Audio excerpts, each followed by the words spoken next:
How's it going, guys? Today we're going to be building a PC for $350. It is right there and it's magnificent glory. Alright, so it is a budget gaming PC, so it's not that amazing, but for the price, I think it's pretty cool. I built this PC all through Facebook Marketplace and eBay, and it's something that I think you guys can easily recreate. Now, I personally built this PC for only $350, but if you guys want to buy all the parts through Amazon, I will have links through them down below if you guys don't want to look for deals for hours on Facebook Marketplace. But if you are willing to put in some time, you guys can just get on eBay and probably find some of the parts a bit cheaper. But anyways, let's get into this gaming PC build. So for my computer build videos, I usually break these down into 3 basic parts. First, we go over the computer components, and then we look into the building process to see if it was easy or hard and dilemmas that we may have had throughout the way. And then lastly, we look at the benchmarks for several games. And without any further ado, let's talk about the parts. So for this computer, we started it off with an Asus P8H61. It is LGA 1155, so it is an older platform, but for this price, that's basically all we can do, unless if you're like really good at finding deals. All right, so to pair up with that motherboard, we got a Xeon processor. It's a E3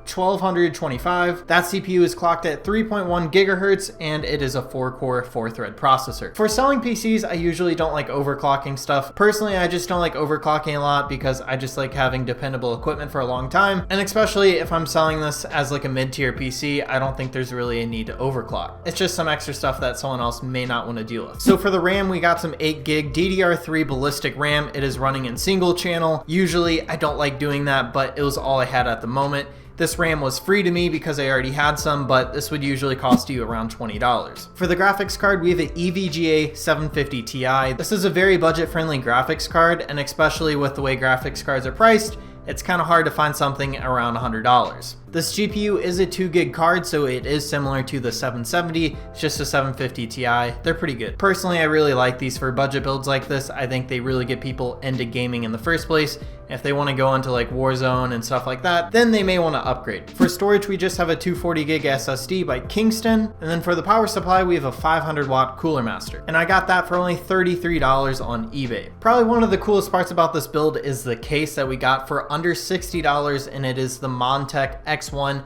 These cases are kind of starting to get out of stock on Amazon, so they do have a newer version of this case. There's actually a bunch of really cool cases around this price range, but this one seems to have some of the best deals because we get 4 RGB fans. Then we also have a tempered glass side panel. This case is really easy to build in, and if you guys would like a full review of this case, I have one already, so you guys can find it in the description down below. And then lastly, we have a $20 CPU cooler that we bought new actually from Amazon. It is the Thermaltake RGB cooler. This thing looks really nice, and it's RGB, so it helps sell. For the operating system, we just got Windows 10 Pro. We got it for about $20. I'll have a link to that down below as well. All right, so those are the specs of this PC. Like I was saying, I spent around $350 on this. I think to be exact, it was $340, but that's because I got the RAM for free. So if you want to throw in an extra $20, it's around $360.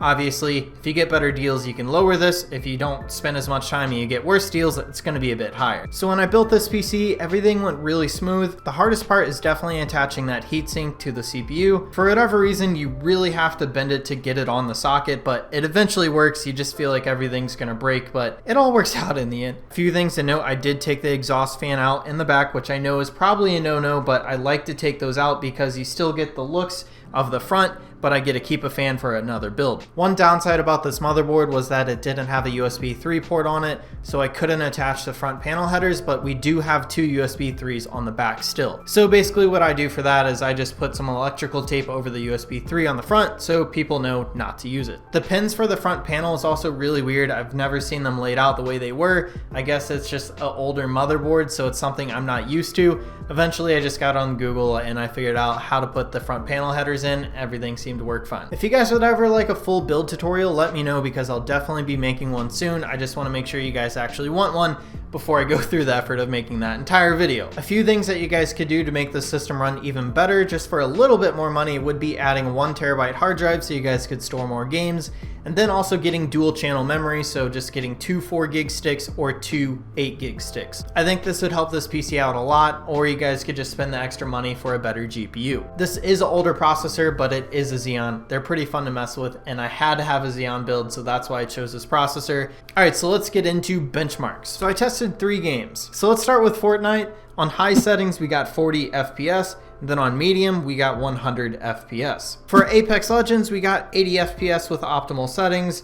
It wasn't really high or medium, it was just kind of a mixture of both using VSync to try and get it to run as smoothly as possible. GTA 5 at high got 55 FPS, really close to 60, but on average it was closer to 55. I'm sure with better settings you could get it up to 60 FPS, but I just didn't have time to mess with all the settings because I was benchmarking so many games. Medium, we got 100 FPS as well, so technically you could probably record or stream with medium settings. So those are the only 3 games that I benchmarked. This PC should be able to handle most games at medium settings.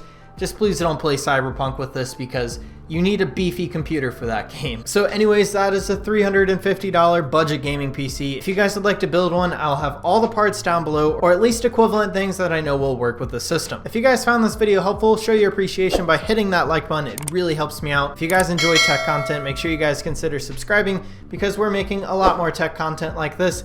Trust me. We have 2 other PC builds coming your way and 2 case reviews, so that is what's coming on my channel. I hope you guys enjoy this video. I'll see you guys next time.